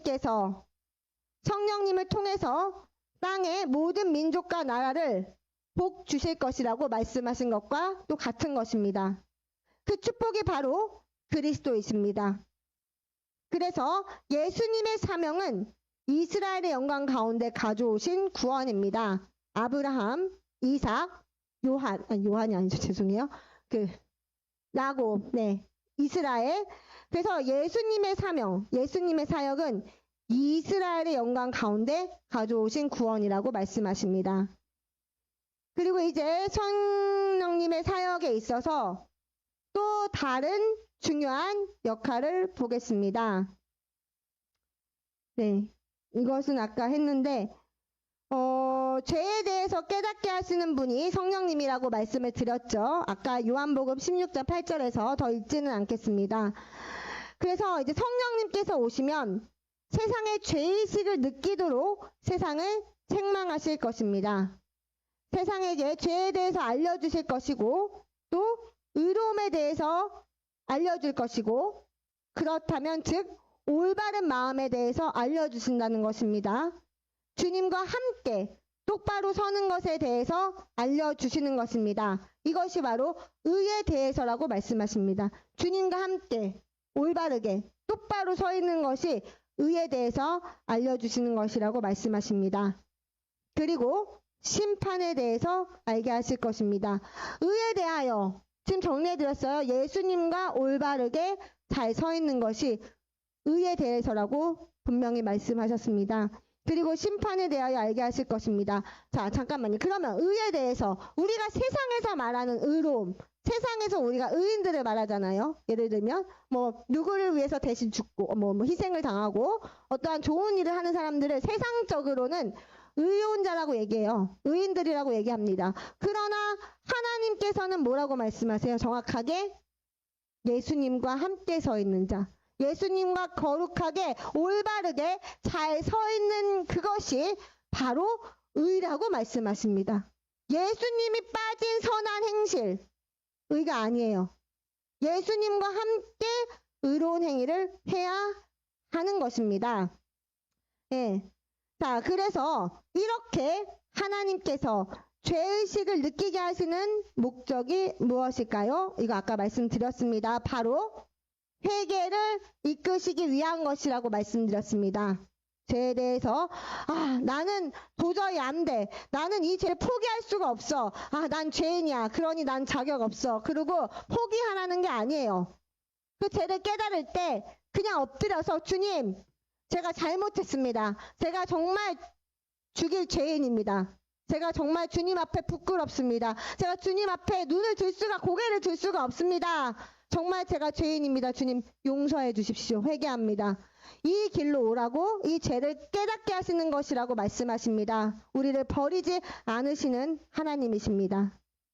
그래서 이제 이 회개를 많은 사람에게 대위임령, 우리가 해야 되는 그 대위임령을 통해서 이제 모든 인류가 이 회개의 자리로 오도록 하시는 것입니다. 그건 역시 성령님께서 인도하시는 거예요. 누가 죄인인지, 무엇이 죄인지 깨닫게 하시는 것입니다. 로마서 6장 23절. 자, 여기서 이제 어떻게 죄의 결과에 대해서 하시는 말씀을 한번 보겠습니다. 23절입니다. 죄의 삭은 사망이요 하나님의 은사는 그리스도 예수 우리 주 안에 있는 영생이니라. 아멘. 그리고 성경 확장역이라는 그 버전이 있습니다. 거기서는 이렇게 말씀하십니다. 죄의 대가는 사망입니다. 여기 없어요. 네. 죄의 대가는 사망입니다. 그러나 하나님께서 거저 주시는 풍성한 선물은 영생인데 그것은 우리 주 예수 그리스도와의 연합을 통한 것입니다. 굉장히 자세하게 풀어주셨어요. 한 번 더 읽어볼게요. 죄의 대가는 사망입니다. 그러나 하나님께서 거저 주시는 풍성한 선물은 영생인데 그것은 우리 주 예수 그리스도와의 연합을 통한 것입니다. 아멘. 인류의 죄성을 깨닫게 하시는 성령님의 사역을 교회 안에서 수행하고 계십니다. 그래서 죄를 깨닫게 하시는 것입니다. 교회가 무엇이 죄인지 민감하게 되도록 하십니다. 일단 그들이 죄에 대해서 민감하게 만드시고 그리고 나서 이제 죄의식을 갖게 하십니다. 그 다음에 이제 죄의 결과를 알게 하신 것입니다. 죄의 삭은 사망이다. 그러니 죄를 끊고 죄에서 돌이켜 회개하라.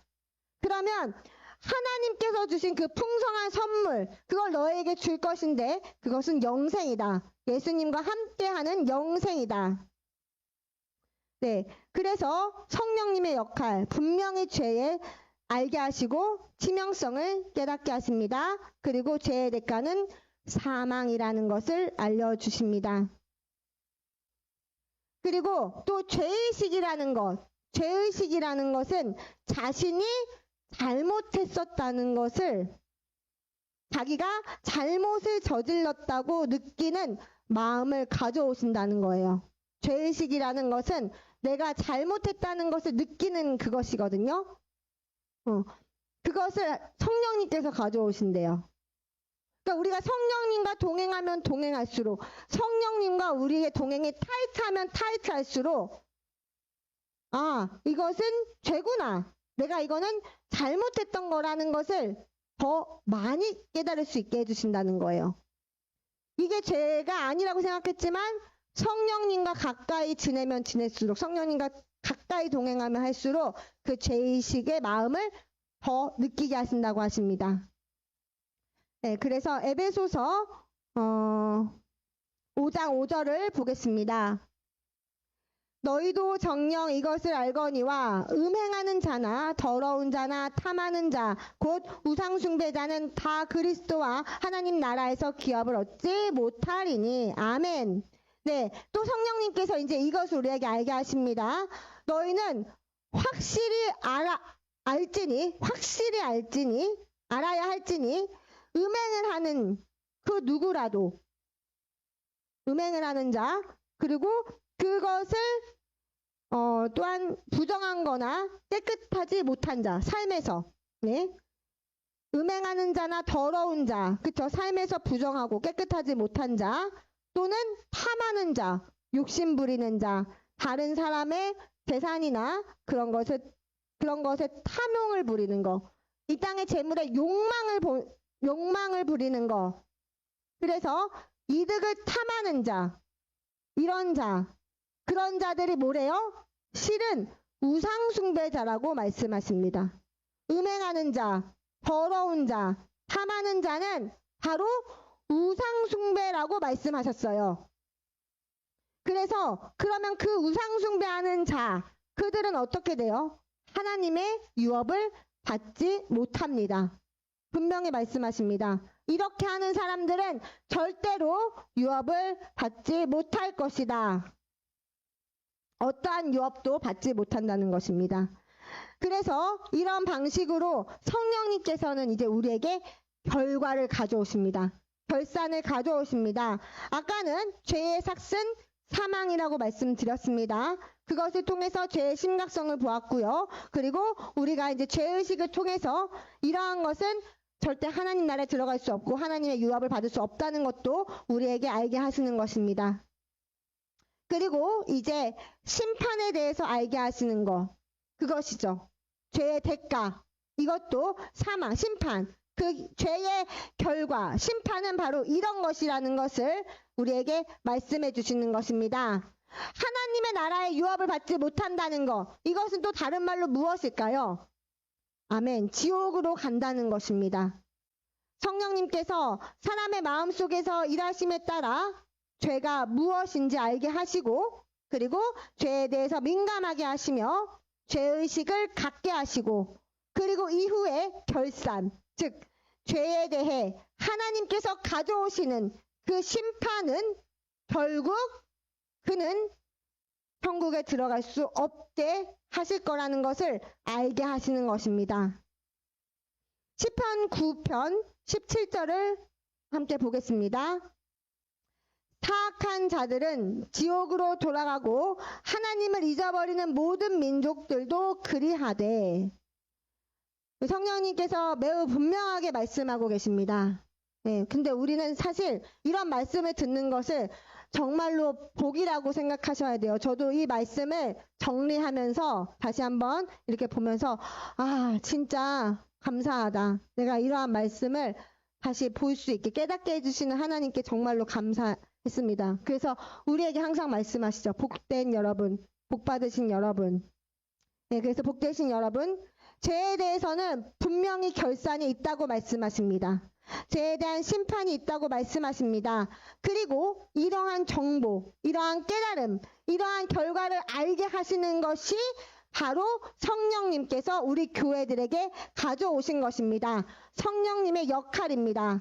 그래서 이렇게 하심으로써 우리를, 교회를 꾸짖으시고 교회 안에 있는 사악함을 노출시키십니다. 교회 안에 사악함이 있다는 것을 이제 밝히 보여주시는 것이에요. 그래서 그리고 나면 하나님의 순결하심을 드러내시는 것을 보게 됩니다. 죄를 깨닫게 하는 임무에 있어서 성령님께서는 단지 사악함을 드러내시는 것뿐만 아니라 또 하나님의 선물을 드러내십니다. 그것은 하나님의 순결하심이라고 말씀드렸습니다. 로마서 8장 26절과 27절을 보겠습니다. 이와 같이 성령도 우리의 연약함을 도우시나니 우리는 마땅히 기도할 바를 알지 못하나 오직 성령이 말할 수 없는 탄식으로 우리를 위하여 친히 간구하시느니라. 마음을 살피시는 이가 성령의 생각을 아시나니 이는 성령이 하나님의 뜻대로 성도를 위하여 간구하심이라. 아멘. 우리에게 주신 선물입니다. 하나님의 선물은 우리가 알아요. 바로 영생입니다. 따라서 성령님께서는 단지 죄를 꾸짖으시고 죄를 정화시키시고 죄를 책망하시고 하시고 죄의 사악함을 노출시키시는 것뿐만이 아니라 이렇게 하나님의 선물을 통해서 하나님의 순결하심을 드러내십니다. 또한 하나님의 거룩하심을 드러내십니다. 하나님의 의로우심을 드러내십니다. 아멘. 출애굽기 19장 12절에서 하나님께서는 이스라엘에게 그 자녀들에게 여호와께서 얼마나 거룩하신지를 분명히 드러내셨습니다. 19장 2절, 출애굽기 19장 2절을 함께 보겠습니다. 없나요? 네, 창세기 19장 2절 제가 읽겠습니다. 너는 백성을 위하여 주위의 경계를 정하고 이르기를 너희는 삼가 산에 오르거나 그 경계를 침범하지 말지니 산을 침범하는 자는 반드시 죽임을 당할 것이라. 아멘. 여기서 산에 오지 말라고 말씀하셨어요. 왜냐하면 하나님께서 말씀하신 이 산에 하나님께서 임재하시는 곳이었기 때문입니다. 그래서 나는 거룩한 하나님이시니 감히 그곳에 접근하지도 말고 그리고 산에 올라오지도 말라고 말씀하신 것입니다. 왜냐하면 죄가 가득한 인간이 하나님의 그 거룩하신 산에 오르면 죽임을 당할 수밖에 없기 때문이에요. 그래서 우리를 죽이기를 원하지 않으신 하나님께서 오지 말라, 접근하지 말라고 말씀하신 것입니다. 즉 이곳은 거룩한 장소이다 라고 말씀하신 것입니다. 그리고 이것도 시편 5편 4절에서도 이와 같은 것을 우리는 볼 수 있습니다. 네, 있네요. 네. 주의 죄악을 기뻐하시는 신이 아니시니 악인이 주와 함께 머물지 못하며. 이것도 확장력입니다. 네, 주는 죄악을 기뻐하시는 신이 아니시래요. 악인이 그렇기 때문에 악인이 주님과 함께 머물지 못한다고 하십니다. 성령님께서 이렇게 주님의 순결하심, 주님의 거룩하심을 우리에게 드러내십니다. 이것을 성령님이 안 계신다면 우리는 이해할 수 없을 수도 있어요. 뭐 하나님이 뭘 보이지도 않는데 뭘 거룩하시고, 보이지도 않는데 뭐 의로우시고, 보이지도 않는데 뭐 날 죽이시고, 이렇게 말할 수 있다는 것입니다. 반대로 생각하면. 그러나 성령님께서는 우리가 이것을 읽을 때, 볼 때 깨닫게 하시는 분이시기 때문에 하나님은 거룩하시기 때문에 이렇게 우리에게 말씀하신 그것이었구나 라고 이것 역시 성령님께서 도와주시는 것입니다. 그래서 사무엘하 6장 6절과 7절을 보겠습니다. 그들이 나곤의 타작마당에 이르러서는 소들이 뛰므로 웃사가 손을 들어 하나님의 궤를 붙들었더니 여호와 하나님이 웃사가 잘못함으로 말미암아 진노하사 그를 그곳에서 치시니 그가 거기 하나님의 궤 곁에서 죽으니라. 아멘. 네, 이 말씀 굉장히 두려운 말씀이죠. 이 방식으로 우리를 하나님께서 심판하셨다면 우리는 여기 한 명도 없을 거예요. 한 명도 없을 것입니다. 네, 웃을 일이 아니죠, 사실. 이 웃사는 한 번 하나님 앞에서 그 언약궤를 만진 것으로 인해서 죽은 거예요. 그런데 이렇게 하나님께서 언약궤를 만진, 거룩한 하나님의 언약궤를 만진 웃사를 죽인 이유가 뭐였죠? 목적은 이스라엘에게 하나님의 거룩하심을 경고하시기 위한 것이었습니다. 나를 만지지 말라. 거룩한 나를 너희가 손댈 수 없다. 이것을 웃사의 죽음을 통해서 매우 명확하게 경고해 주신 것입니다. 그래서 언약궤를 옮기다가 웃사가 이렇게 죽임을 당했습니다. 그리고 이사야서 6장, 우리가 이 말씀을 통해서 우리가 하나님의 영광에 그것을 볼 수 있죠. 네, 그 이사야 6장을 통해서 우리에게 성령님께서 하시는 일은, 이사야 6장을 통해서 성령님께서 우리에게 하시는 일은 바로 하나님의 순결하심과 거룩하심을 보여주시고 또 가르치시는 것이라고 말씀하십니다. 그냥 그런 일이 있었어가 아니라 우리가 섬기는 그 하나님은 이런 분이고 그렇기 때문에 너희가 이것을 알고 있어야 한다. 너희가 하나님을 만나는 것을 기뻐하고 천국을 가는 것을 기뻐할 수 있겠지만 기뻐할 수만은 없다. 왜냐하면 이런 분이시기 때문이다라는 것을 성령님께서 우리에게 가르쳐 주시는 것입니다. 이사야서 6장 1절부터 3절을 보겠습니다. 우시아 왕이 죽던 해에 내가 본즉 주께서 높이 들린 보좌에 앉으셨는데 그 옷자락은 성전에 가득하였고 스랍들이 모시고 섰는데 각기 6날개가 있어 그 둘로는 자기의 얼굴을 가리었고 그 둘로는 자기의 발을 가리었고 그 둘로는 날며 서로 불러 이르되 거룩하다 거룩하다 거룩하다 만군의 여호와여 그의 영광이 온 땅에 충만하도다 하더라. 아멘.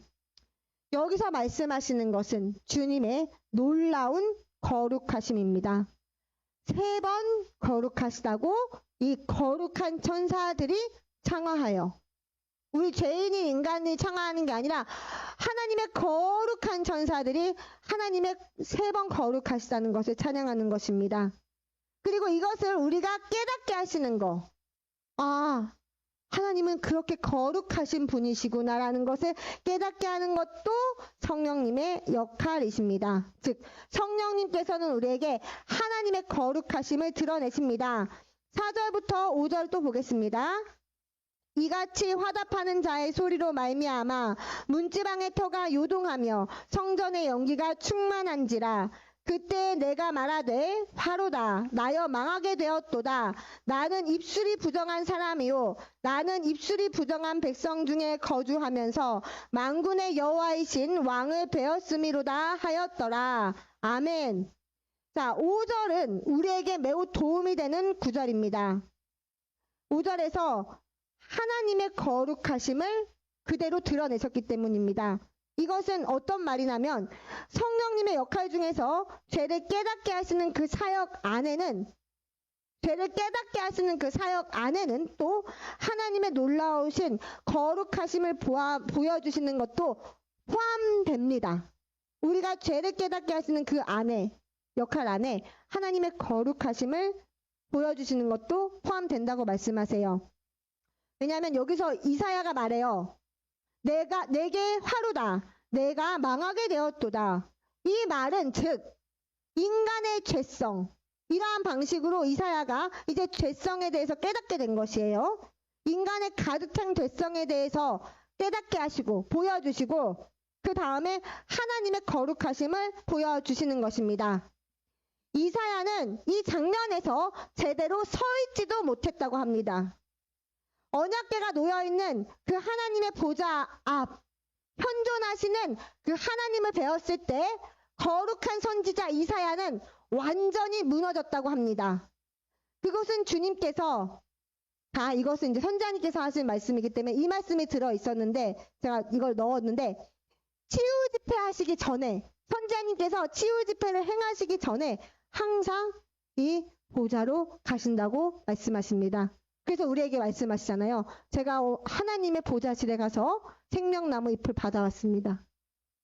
선지자님 어떤 분이신지 우리가 깨달을 수 있어야 합니다. 아무튼 그래서 이사야가 이렇게 이제 가서 깨닫는 것, 그것은 그 하나님의 보좌의 놀라운 광채만으로도 이제 주님의 순결하심과 거룩하심을 깨달을 수 있게 되었다는 거예요. 그래서 성령님께서 근데 그것을 이사야가 나는 부정한 사람이요, 나는 죄인이요, 나는 입술이 부정한 사람들 사이에서 내가 왔으니 나에게 화가 있다, 난 거룩하지 못한 사람이다, 이 고백을 하게 하신 것도 성령님이십니다. 자기의 죄를 깨닫게 하셨기 때문이죠. 성령님은 사람의 마음을 향해서 일하시는데 죄의 죄악됨을 보여주시고 드러내십니다. 그리고 죄에 대해서 민감하게 하시고 죄의식을 갖게 하십니다. 네, 그래서 결국은 책망을 주시는 거예요. 우리에게 책망을 주십니다. 그 다음에 하나님의 순결하심을 보여주십니다. 우리 안에서 나의 찔림, 죄의식 갖게 하시는 그것은 성령님의 책망이라고 말씀하십니다. 그리고 우리가 이러한 죄성을 가지고 죄를 가지고 하나님의 순결하심 앞에 대면했을 때 우리가 어떻게 느낀다는 거예요? 이사야를 통해서 난 죽었다. 난 생존할 수가 없다. 이것을 느끼게 하시는 거예요. 그것은 또 하나님의 거룩하심과 우리의 죄의 차이를 극명하게 나타내는 것이기도 합니다. 이제 모든 것을 통해서 이제 성령님께서 모든 것을 통해서 교회로 가져오신 하나의 공통된 목적, 하나의 최종 목적이 무엇인지 정리하겠습니다. 네, 일단 성령님께서 우리에게 죄를 깨닫게 하시는 거, 그쵸? 죄의식을 느끼게 하시고 그 다음에 민감하게 하시는 거. 이거는 이제 앞에 부분에서 성령님께서 예수님을 데려오시고 이거와 다른 그거예요. 네, 그래서 죄를 깨닫게 하시고 죄의식을 느끼게 하시고 죄를 민감하게 하십니다. 그 다음에 우리가 그 죄에 대한 심판을 주목하도록 보여주시고 가르치시고 그 다음에 우리를 목양하십니다. 그래서 죄를 목양하시면서 죄의 결과는 심판이라는 것을 알게 하심으로 또 무엇이 있죠? 우리의 사악함을 노출시키십니다. 죄를 깨달으면서 우리의 사악함이 있다는 것을 이제 드러내신다는 거예요. 그리고 나서 다른 편에는 하나님의 순결하심, 하나님의 거룩하심을 드러내십니다. 즉 하나님이 얼마나 거룩하신지를 우리에게 드러내시는 것입니다. 그래서 일단 어떤 사람이 그 차이를 알게 되면 사람의 죄성 가득함과 하나님의 놀라우신 거룩하심의 그 사이의 차이를 알게 되면 이해하시죠? 나의 죄성, 사악함을 깨닫고 그 다음에 이제 하나님의 거룩하심, 순결하심을 깨닫게 되면 이 고백이 나온다는 거예요. 이사야처럼 저는 안 됩니다. 여호와여, 저는 사악하기 때문에 저는 너무나 사악하기 때문에 하나님의 보좌 앞에 저는 설 수가 없습니다. 저는 주님 앞에 갈 수가 없습니다. 전 죽게 되었습니다. 라고 고백하게 된다는 거예요. 죄를 깨닫는 것부터 시작해서 여기까지 성령님께서 우리를 인도하고 계십니다. 그래서 이렇게 되면 이것은 성령님께서 득점을 올리시는 것이며 하나의 목적을 이루시는 것이라고 말씀하십니다. 이 과정이 성령님께서 점수를 쟁취하시는 것이고 하나의 목적을 이루시는 것이라는 것입니다. 우리 한 인간에 대한 그 목적입니다. 그리고 이것은 우리의 구원에 있어서 정말로 너무나 중요한 목적입니다. 즉 인류에게 모든 사람에게는 중재자가 필요하다는 것을 깨닫게 하시는 것입니다. 메시아의 역할, 구원자, 우리와 하나님을 연결하는 그 사닥다리, 십자가가 반드시 필요하다는 것을 우리가 정말로 철저하게 깨닫게 하시는 거예요. 나의 죄를 깨달을 때, 나의 그 죄성, 나의 그 사악함을 결국 깨달았을 때 나는 스스로 절대로 하나님의 거룩하심에 이룰 수 없다. 나는 하나님 앞에 절대 설 수 없다는 것을 철저하게 깨달았을 때 이제 드디어 우리가 무릎을 꿇는 거예요. 주님 주님 도와주세요. 나에겐 주님이 없으면 저는 절대 할 수 없습니다. 저는 절대 갈 수 없습니다라는 것을 깨닫게 하시는 것입니다. 그리고 이제 결국 주님을 받아들이고 우리가 거듭나게 되는 것입니다. 아멘. 이것이 성령님께서 우리를 위해서 하시는 사역인 것입니다. 그리고 이것이 바로 성령님께서 죄를 깨닫게 하시는 그 방식이라고 말씀하십니다. 이 세상의 죄악을 깨닫도록 하시는 것입니다. 성령님께서 죄가 얼마나 치명적인 것인지를 드러내신 것입니다. 그래서 창세기 2장 16절부터 17절에서는 이렇게 나와요. 선악과를 먹으면 너희는 정령 죽으리라. 그날에 정령 죽으리라. 바로 치명타의 죽음을 경고하신 거예요. 그런데 그들이 먹었습니다. 그래서 이 죄의 치명타, 결과인 사망이 우리에게 왔습니다. 그리고 또 창세기 39장, 거기 9절에서도 또 이와 같이 말씀하세요. 이거는 한번 읽겠습니다. 그 창세기 39장 9절입니다. 이 집에는 나보다 큰 이가 없으며 주인이 아무것도 내게 금하지 아니하였어도 금한 것은 당신뿐이니 당신은 그의 아내임이라. 그런즉 내가 어찌 이 큰 악을 행하여 하나님께 죄를 지으리까. 아멘. 여기서 요셉 얘기죠.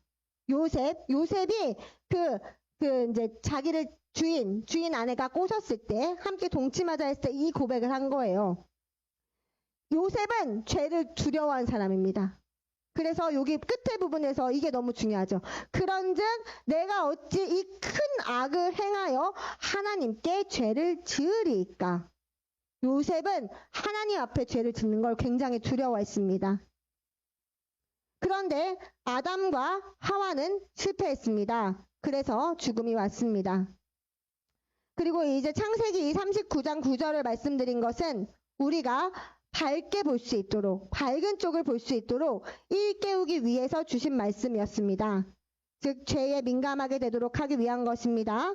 우리가 하나님의 놀라우신 거룩하심을 알고 있다는 그 사실 위에 성령께서는 우리가 하나님의 거룩하심을 알고 있는 그 사실 위에다가 성령님께서는 우리로 하여금 죄를 거부할 수 있는, 죄를 거절할 수 있는 그 역할, 그 임무를 맡기실 수 있다는 것입니다. 이해하시죠? 우리가 하나님의 거룩하심을 알 때 하나님께서 우리에게 임무를 주신다는 거예요. 그 임무는 다른 것이 아니에요. 죄를 거부하는 임무입니다. 우리 앞에 죄를 왔을 때 하나님의 영광을 위해서 죄를 거절하는 것입니다. 죄에서 도망치는 것입니다. 그것이 우리의 임무라고 말씀하십니다. 그래서 성령님은 우리에게 죄를 두려워하게 하신다는 것입니다. 내가 어떻게 이 일을 행하고도 하나님과 함께 거할 수 있겠느냐?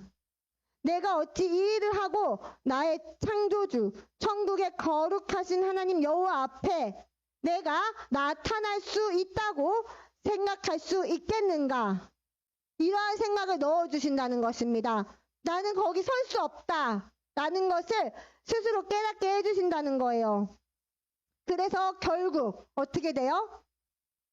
우리로 하여금 우리에게 메시아 예수님이 얼마나 필요한지 명백하게 보여주시는 것입니다. 우리의 구원자가 반드시 필요하다는 것입니다. 그리고 그 구세주를 우리가 필요로 한다는 것을 느끼게 하십니다. 네, 이제 조금 남았습니다. 아직. 마태복음 27장 50절에서 우리 예수님께서 하신 일입니다. 한번 보겠습니다. 예수님께서 다시 크게 소리 지르시고 영원히 떠나시니라.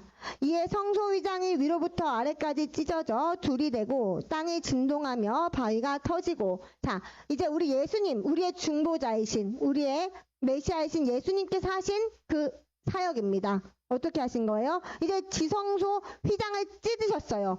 그런데 우리가 앞에서 우리가 본 그 말씀을 통해서 우리는 이것을 또 다른 시각으로 볼 수 있어야 합니다. 휘장이 찢어졌다고 이제 믿기만 하면 우리가 모두 다 들어갈 수 있냐는 것입니다. 다 들어갈 수 있나요? 예수님께서 휘장을 찢으셨다고 이제 우리는 모두 다 지성소 안에 들어갈 수 있다? 아니라는 거예요. 성령님께서는 매우 분명하게 아니다 라고 말씀하십니다. 이 지성소 휘장이 찢어졌지만 우리의 지금의 모습으로는 하나님의 거룩하심 안에 들어갈 수 없다는 것을 우리는 이제 이해할 수 있을 것입니다. 하나님의 놀라운 거룩하심 때문입니다. 그리고 그것을 깨닫게 하시는 것은 성령님의 사역입니다.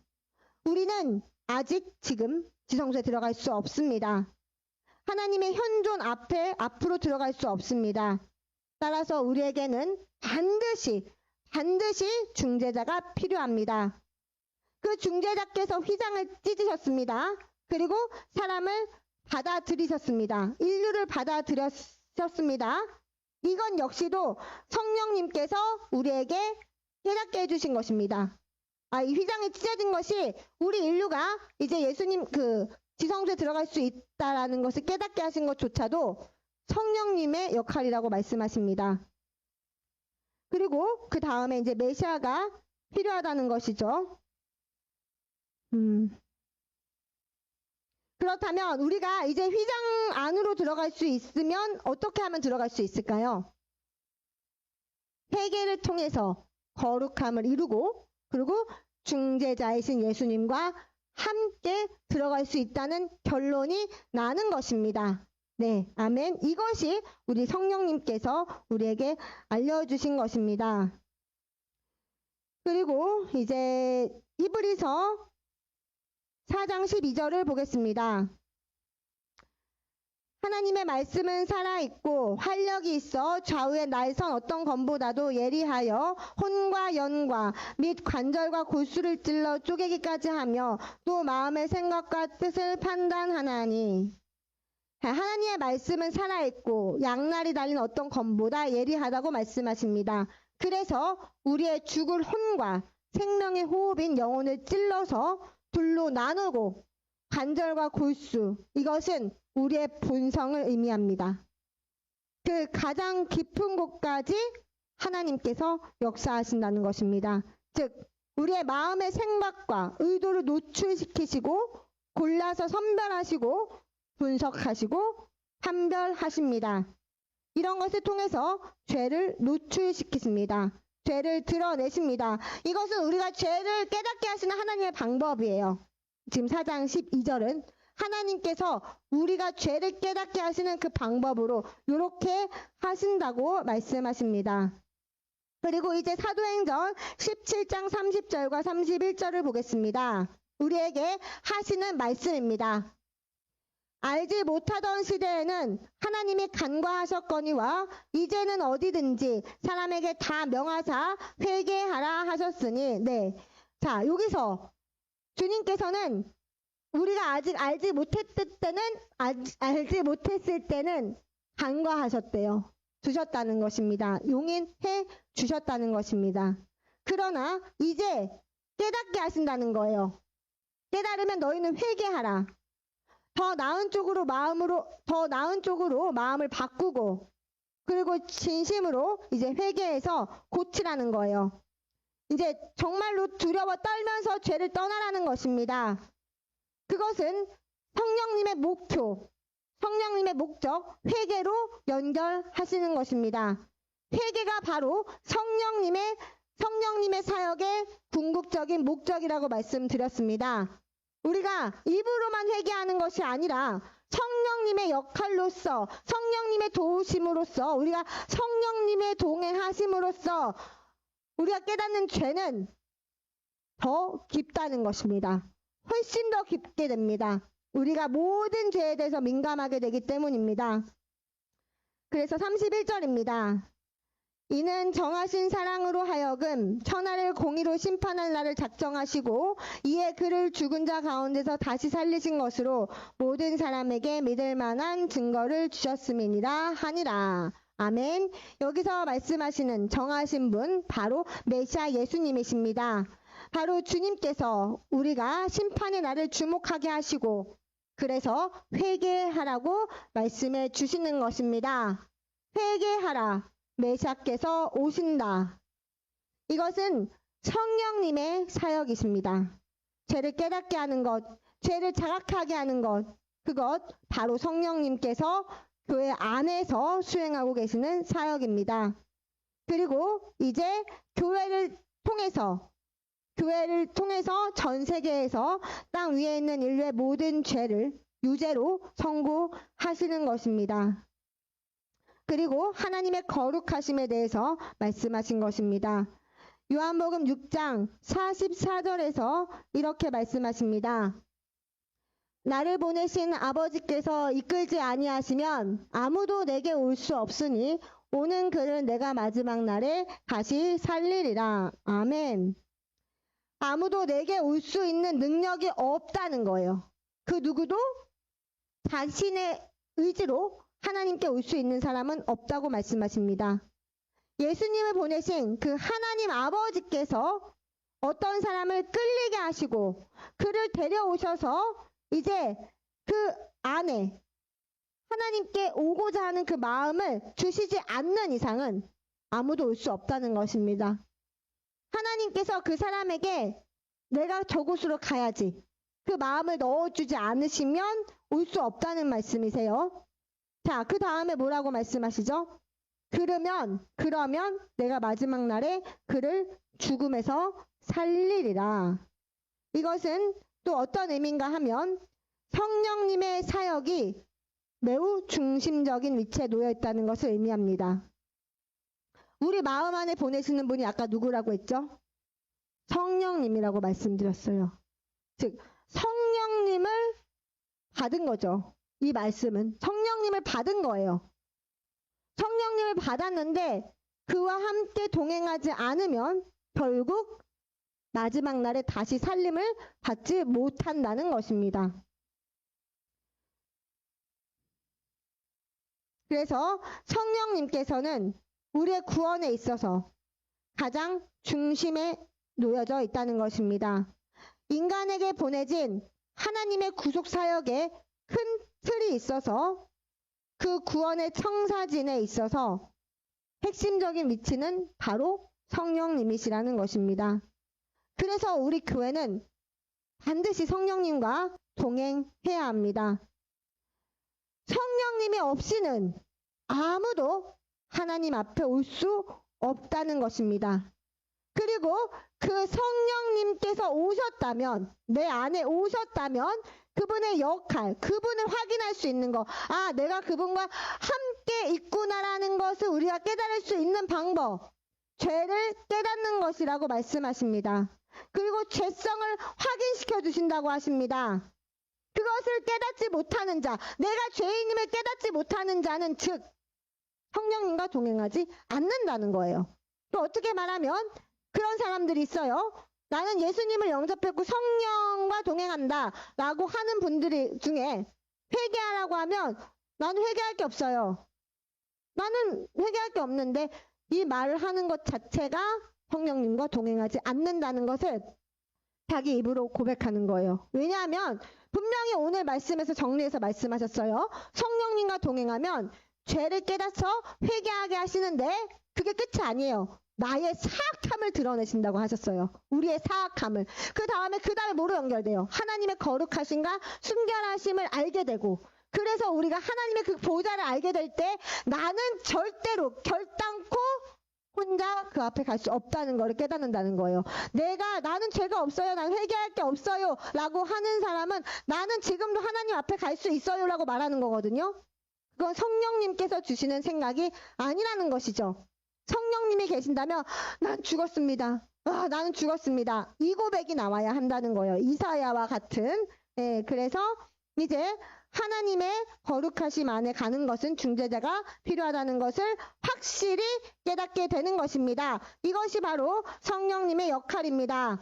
우리는 절대로 그리스도와 함께 가지 않으면 절대로 하나님의 보좌 앞에 갈 수 없습니다. 그리고 또한 여기서 말씀하셨어요.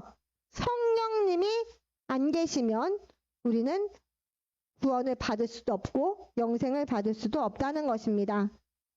따라서 우리는 정말로 예수님을 받아들이고 성령님으로 거듭나야 합니다. 왜냐하면 지금은 성령님께서 실질적으로 우리에게 부어지는 시간이기 때문입니다. 하나님께서 가리지 않으시고 여기서 하나님께서 이끌지 아니하시면 말씀하셨어요. 그러나 하나님께서 모든 사람을 이끄신다고 말씀하셨습니다. 지금 80억 인구 한 명도 빼놓지 않고 원한다면 하나님께서 모든 사람에게 성령을 부어주실 것이라고 약속하셨습니다. 그러나 이 은혜의 때가 우리는 분명히 알고 있습니다. 이 은혜의 때가 영원하지 않다는 거예요. 이 은혜의 때는 끝이 있다는 것입니다. 모든 사람에게 성령을 부어주시는 이 시간은 끝이 있습니다. 그것을 알 때 우리는 절대로 이것을 간과할 수는 없을 것입니다. 죄를 깨닫게 하시는 그 성령님과 동행하시는 우리 귀한 분들이 되시기를 축원합니다.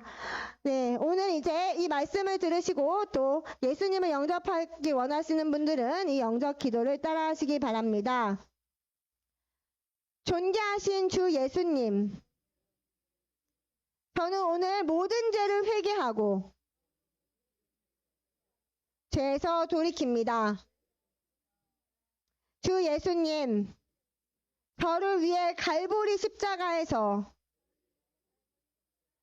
죽으신 것을 정말로 감사드립니다. 오늘 제 마음을 열고 죄를 깨닫게 해주시는 주님을 제 마음에 영접합니다. 저의 모든 죄를 용서해 주시고 제 삶에 주님의 말씀을 세워 주시옵소서. 성령님을 보내주시고 기름 부음으로 저를 채워 주시옵소서. 그래서 제가 거룩함을 따르고 의로움을 따르게 하여 주시옵소서. 전능하신 예수님의 이름으로 저는 오늘 거듭났습니다.